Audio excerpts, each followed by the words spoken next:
Hey, Codem family, welcome to May, which is where we celebrate all things women in our May issue, which is our Women of the Year. Today we're talking to Ashani O'Mard. Ashani, how are you? I am doing wonderful. Never better. How are you? Good. I'm doing great. Happy Mother's Day to you, by the way. Thank you. I Yes, appreciate that. yes. Because of May, we celebrate women the entire month of May. So our May issue, typically every year, we do what we call our women's issue. And you are in our May issue of Codem magazine. Thank you. And today we're talking to you a little bit about community development, community housing. Ashani, tell us where you live. So I live in Atlanta, Georgia. I've been a resident for the past 16 years, Okay. and it's been a wonderful experience for me and my family. Awesome. Now, are you from Atlanta? No, I am originally from Detroit, Michigan. Proud Uh-oh. Detroit girl. What up, though? Okay. All right. You're my backyard because I'm in Cleveland and you're Okay. from Detroit. And I'm a little jealous because now you're living in warm weather. And I've Yes. never, I've never lived warm. Oh, I tell you, once you do it, your blood will thin. Ah, okay. All right. I'm even more jealous now. I gotta figure this You out. won't go back. Yeah, right. Right. Only to So visit. yes. So I want to have a good conversation with you about the state of housing, right? Because Generation Z feels like they've been kind of snuffed out of the housing market. We're watching interest rates not go back down to the twos and threes where was affordable. And then, with the layoffs and the uncertainty in the economy, we're trying to find the American dream, and I don't know if some people feel like it's obtainable anymore. What say you? Well, I'm with them. It is a very, very challenging time in any neighborhood across the country. There is truly an affordability crisis, no matter how much you make, how little you make. And a lot of that is driven by the shortage that we've seen, specifically here in Atlanta. Interestingly enough, when I was moving here in 2010, we were still in the thick of the foreclosure crisis. And so, as a part of that, from a community development lens and sort of affordable housing lens, many of our developers were stuck because they weren't securing enough capital to develop. They were going belly up and just could not bring projects to fruition. And so many ended up going out of business. And that then impacted the shortage that we see today. Okay. Many of those developers never came back to the space. The organization I work for, the Atlanta Neighborhood Development Partnership, was fortunate enough to have resources, a rainy day fund. We sort of pivoted our approach to affordable housing to focus at the time on foreclosure redevelopment and foreclosure recovery. Um, and some organizations sustained and sort of were able to come on the other side. But right now here in Atlanta, we still feel that shortage, and what it does is it puts downward pressure on the market when there's just a lack of diversity of product available. Okay. So that is certainly driving a lot of what we see. It's interesting. The market is starting to do some really funky things. It really is. You're right. Yeah. And A&DP, we focus on a breadth of products. So we our highest and best mission, we like to say, is affordable home ownership, where we might either rehab homes or build new construction homes and provide them to working families. Um, but we also have a single family rental portfolio Okay. that we have really sort of scaled over the past maybe 5 or 6 years, that we've partnered with a number of institutional investors who had initially purchased a lot of the property and housing stock and now are starting to dispose of that and allow an organization like A&DP to recapture that for either long-term affordability or affordable home ownership. And then we do multifamily as well. But Okay. within that single family space, there's a lot of different things happening. We are starting to see interest rates go down a little bit, A little bit. which is promising. There, I'd be remiss if I didn't mention what's happening on the federal level. There's been a lot of changes, a lot of uncertainty with respect to how we actually build out our capital resources to do the work that we do. So, what's interesting about ANDP is we really try to take an innovative approach to securing capital and resources that we can then rotate.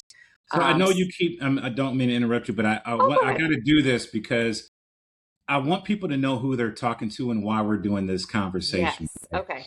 Okay. So you have several positions. Don't just act like you doing you're doing So your listen, I wear organization. multiple hats, You multiple wear hats. multiple hats. So tell Yes. us, Ashani, a little bit about yourself. What Yeah. hats do you wear? And Okay. then that gives people context as to why we're having this conversation. Wonderful. So thank you again, Brad, for Yes. having me. As I mentioned, I am from Detroit, Michigan. And my story really starts with an opportunity I had as I was entering high school. I grew up in the city of Detroit and had an opportunity to receive a scholarship to attend a boarding school that was just right outside of the city limits, a little bit further outside. I'll take that back. It's more of a affluent suburb called North or Bloomfield. south or west? So it was due north of the West city. Bloomfield? You are so close. Where was I it? almost want you to guess the name of the school. So it was, it's actually Bloomfield Hills. Bloomfield. Okay. So what's unique about the story, and I love the fact that you're a fellow Midwestern because you probably have some sort of directional understanding Hmm. of the I story I'm grew up in about to. Battle Creek. Okay, excellent. Yes. So Woodward Avenue, as you know, is one of the major thoroughfares of Yes. the city of Detroit and really runs through metropolitan Detroit. Starts at the Detroit River and it literally runs due north. I happened to go to a house of worship. Shout out to the historic Little Rock Baptist Church, Okay. located on Woodward Avenue, 9000 Woodward Avenue, in the heart of the city. Cranbrook, Kingswood, which was O- the high school that I went to, Okay. also was located on Woodward Avenue, but it was about 30 minutes north of Little Rock. So on Sundays after church, my mom would simply make a right onto Woodward Avenue, and we would drive north all the way to Cranbrook until we got to, well, all the way to Bloomfield Hills until we reached Cranbrook. And it was this drive that became this backdrop that I began to study as a very young kid, literally from ninth through 12th grade, and just understanding how the streetscape was changing, Okay. who the people were that were being impacted on this drive, how they were experiencing the street, what services were there, what services were not there. And literally, as soon as you crossed 8 Mile, which is the city limit, Oh, the story changed. it's night and day. Exactly. The resources changed. Yeah. And, you know, as a young child, my normal was the city, right? I was a city girl. I grew up in the city. Everything was normal. It was fine. And it wasn't until I started to have that drive for that 4 years that I started to realize, wait a minute, we're on the same street. Why is there so much disparity? Why is there such a stark difference in terms of the services, um, the buildings, right? How they were being activated or how they were being vacated. I started to notice those things. And I carried those seeds, I planted those seeds and really carried those questions with me as I went into graduate school. Because I grew up in Detroit, I really thought I was supposed to work for the big three. That still hasn't formally happened, but I aspired to be an engineer at the time. Where'd you go to Um, school? so that's another funny story. I went to an all women's college, Wellesley College, Okay. because my daddy I told me thought I you were going to needed to say go there. Vassar for a second. Did you go to Vassar? No, no, no. But I'm very familiar with Vassar. Okay, interesting. I have some Before it was friends. co-ed, it was all women's. Yes, that is true. Yeah, I have some good friends from I high do school too. who actually Yes. went to Yes. Vassar. So yeah, I went to Wellesley, and I thought I was going to do a joint program to become an engineer and then go back and work for General Motors. That was sort of my goal. I ended up having more curiosity around any course that had the word urban in it because of this driving experience. And I was like, I need to understand the disparities. And as I moved into through college and then eventually on to graduate school, I realized a couple things. Race, class, and socioeconomics also played a role in this conversation. And a lot of systems change that was needed played a role in these conversations. But more importantly, I realized Detroit wasn't the only No, city no. suffering from these patterns and this sort of intentional Redlining. Let's exclu- just call it what it is.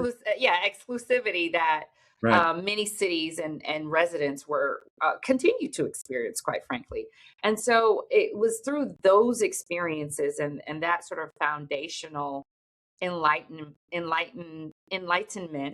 and sort of curiosity that led me to a career that I've been very fortunate my entire career to always be centered and anchored in this question of why and what my role is in helping to serve as a change agent in improving communities, ensuring that residents have resources and the ability to change the trajectory of their lives and not feel stuck. So And can I so, can I yeah, go ask? ahead. Since I know we're having this conversation, and I know we only have a half an hour, so I want to kind of get to a couple questions. Sure. So when you say you want to be a change agent, is it mental? Is it the financial? Is it the structure? Is it infrastructure? When you first look at a young black couple and they come to you and you say, okay, let's begin the work and the process to get you to home ownership. Where do you begin? So that's a great question. The way that our organization is set up, we have a partnership model where we partner with and we would refer someone to an urban league or another organization that focuses number one on housing counseling, right? Homeownership counseling. Okay. How does somebody begin the journey? Because the journey starts well before you get those keys, right? And to Right. your point, it's about habits. It's about making a decision, understanding all that comes with home ownership. The It is journey, right? it is a journey, and it is a responsibility that looks different from just showing up and having a place to stay. It is saying, how do I make sure I have my reserves in place? How do I make sure I'm buying enough house, but not too much house, right? Correct. Right. Because if you buy too much house, and if you then you might become cost burden, right? And that can be for a renter as well. Like, you want to make sure you are aligning your budget accordingly, right? So that's sort of where the conversation starts. Okay. Um, but it is a path to wealth building. It is a path to generational wealth, right? And changing, what that might even look like. And so, really being thoughtful about how do you set someone up for success, I think is really where the conversation And can I starts. just throw in the mindset that you kind of grow into when you realize it's your driveway, these are your walls, That's right. and the impact on children and the impact on families when they do move into their own home, how it sets them up for future successes. That's right. And That's right. so you're doing some incredible work. I know you also sit on the board of an organization in Atlanta. Tell us about you. I know, what board do you sit on? So, one of the boards that I'm actively engaged in, and I have the privilege of serving as chairwoman Yes, of, ma'am. is the Atlanta Urban Development Corporation. Yes, yes. Whew. It's an amazing it is an amazing privilege to have an opportunity to see this organization not only grow but really drive a lot of the impact that we're seeing here in the city of Atlanta. Um, it really sort of came about out of our mayor's very bold vision of creating and or preserving 20,000 homes over the course of 2 terms or 8 years. And Okay. so we are very much on our way to doing that. In fact, I'm pretty sure the city is currently just over 13,000 out of that 20,000 unit goal. But as a part of that, that math that led to this very audacious number was also the reality of knowing that based on our current ecosystem, um, the city would have been limited in terms of how they deliver those units. So Okay. this vehicle was created to say, hey, how can we creatively build um, additional units or produce additional units that might not rely on traditional sources of capital. So when I say traditional, I'm talking about low income housing tax credits, for Right. example. Right.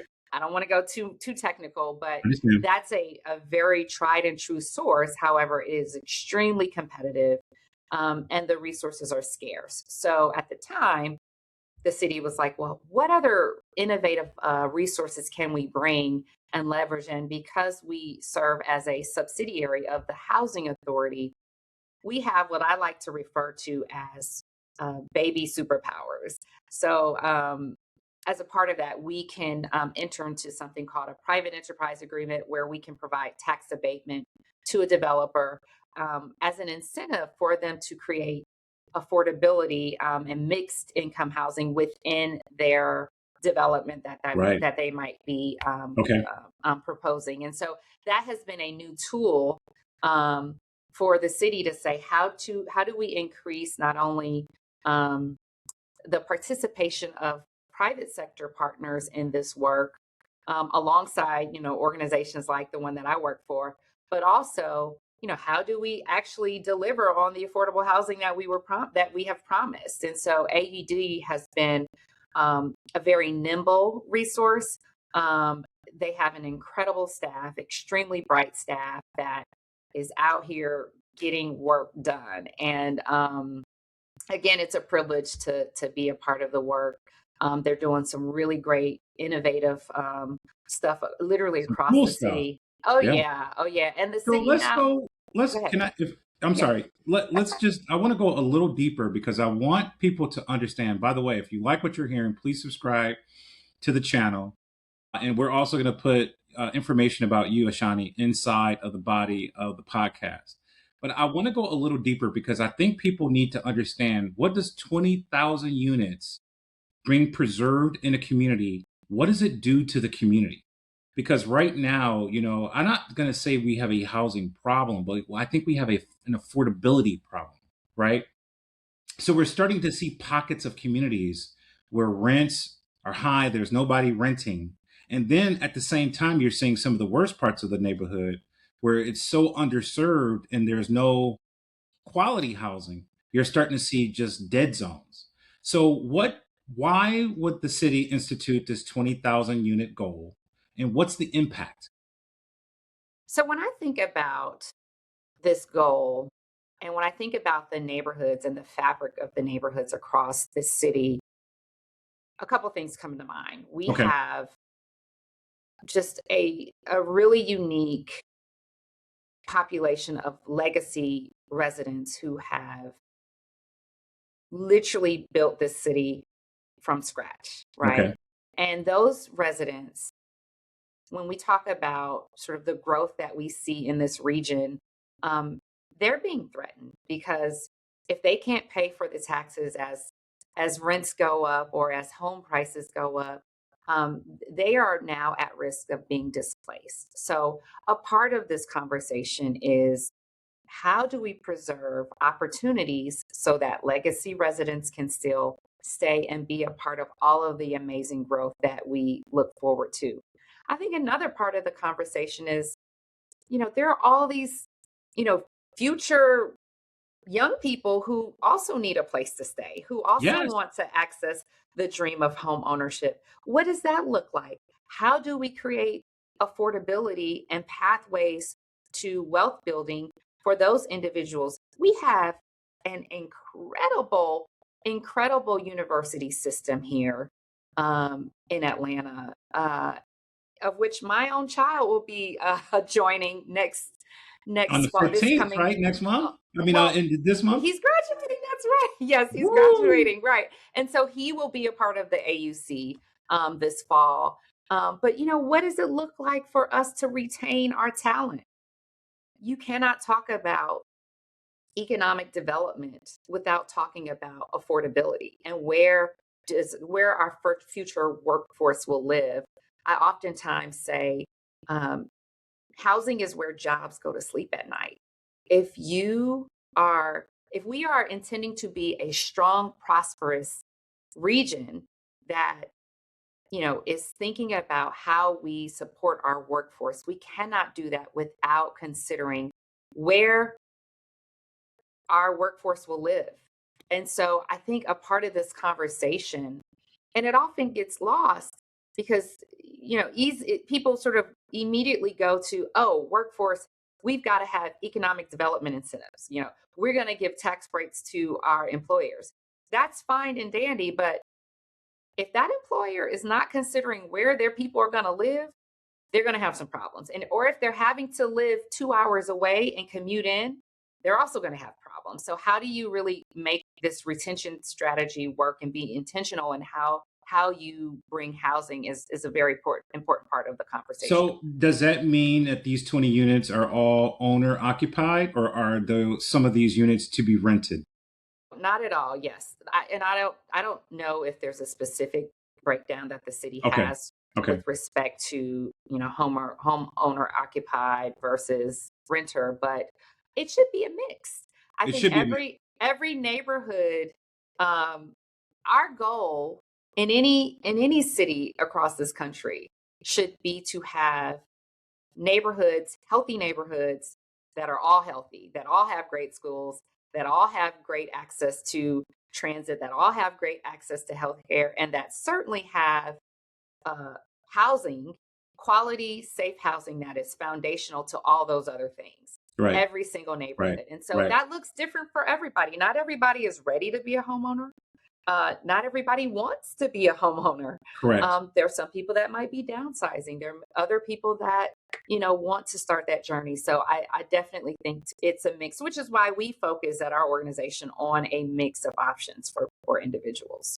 So let's talk a little bit about, 2026 in the housing market. It's been predicted that it's going to be some retraction in terms of pricing.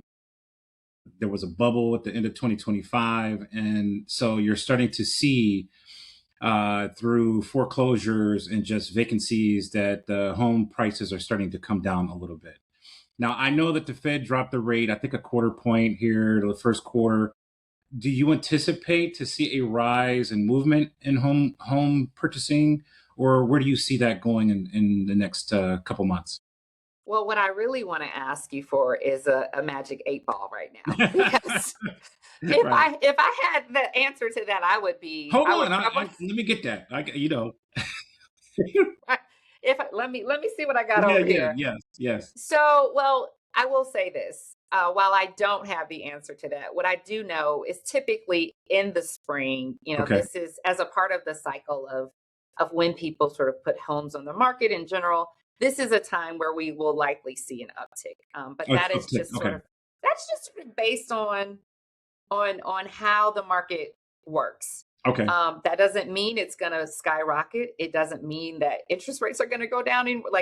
I have no idea, and that is what is so um, Fun so. and scary at the same time, right? Yes, I recently came across a term. I was at a Leadership Atlanta event, and a former uh, a service member, mentioned this term called VUCA, which it stands for how you describe a landscape, like I guess in the Army.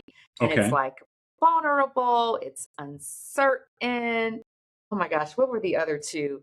But it really sort of just speaks to this moment where we're in, where it's chaotic. It's chaotic. It's a little scary, Yes, confusing. It's just it's a weird time to be yes, young, especially young, because you're trying to figure out, can I afford a home? Where do I go? Is my job safe? Can I make Absolutely. these kinds of long-term decisions? And if you think about it, before people start to have kids, they want to find a place to land to create the safety and the structure of nesting, if you will, so then they can begin families. And so housing is That's so right. critical to that next stage in life, right? I mean, when you and I were young, we bought the house, then you started to have kids. But today, it's very weird for young people because they don't know, okay, what's next? What can I afford? What should I do? Do I have job security? Now, That's your right. organization specifically helps with home ownership. How can people get a hold of you to have that conversation or begin to go through the tutelage that you guys offer to then prepare themselves to buy a home? Yes. So the Atlanta Neighborhood Development Partnership, our highest investment mission is homeownership. We have a specific website, andphomes.org, that will have a list of homes, Okay. but it also has resources and basically like a toolkit to say, all right, I'm ready to purchase. Where do I start? Wow. That is probably the best place to start in just understanding the type of homes that we have. We serve the core 5 county metro area here in Atlanta. So, not just the city of Atlanta. And we also just have a number of resources where you can reference for down payment assistance. You can reference a list of preferred lenders. So there are certain banks that really lean into, having special products that are geared towards first-time home buyers. We have information on our home ownership counseling agencies that are just incredible partners who offer very comprehensive courses in helping people not only prepare for home ownership, but also financial coaching. You may be at a stage where before you go, try to focus on the home ownership, you got to get your credit together, You have right? to That's get it. a, So, can yeah, I ask yeah. if I am a first time home buyer, when do I begin? When do I get, how soon, if I want to buy this year, when should I have engaged you? What does that process look like? How long from my initial conversation with you to can I close on a house? So I'm going to say it depends. It depends on the person, right? Every I know, right? No, every person is different, right? Everyone's different in their journey. Some people, may have a Okay. credit score that is already like good to go, and maybe they Okay. have a little bit of savings in the bank already, or and then others, you just have to do a little bit more work. So I would say if someone is looking to be forward thinking about the home ownership process, maybe about 18 months, maybe Okay. 2 years. 18 It months? just de That's yeah, good information. that would be my guess. Like, if Okay. you're really trying to sort of go through understanding, um, the home ownership workshops, they don't last that long, right? So Okay. that part isn't hard, but I think it's just really making sure you give yourself time to look at homes to understand, how much home can I afford? Making sure that your budget allows you to spend no more than 30% of your income towards your home, right? And taxes, right? But really doing the math, understanding what does it mean to be disciplined Okay. about, you know, stashing a little bit for the down payment assistance pool that you may be able to layer with other resources. But it's really just giving yourself time and grace to know that um, this process is a journey, as we said Okay. earlier, All right. and the fact that um, you might not get the first house you bid on, right? It takes Woo! time. Oh, you just broke my heart. I I remember the know. first house that I was so in love with this house, Ashani. Yeah, I put a bid on it. I didn't get the house. Somebody outbid me. And yeah, I was so devastated for like a couple months. I just was, I get it. woke up in that house.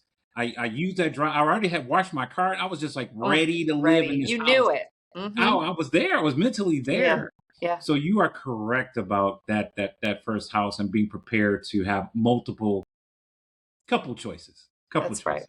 That's Well, right. I am so excited that we've had a chance to talk today.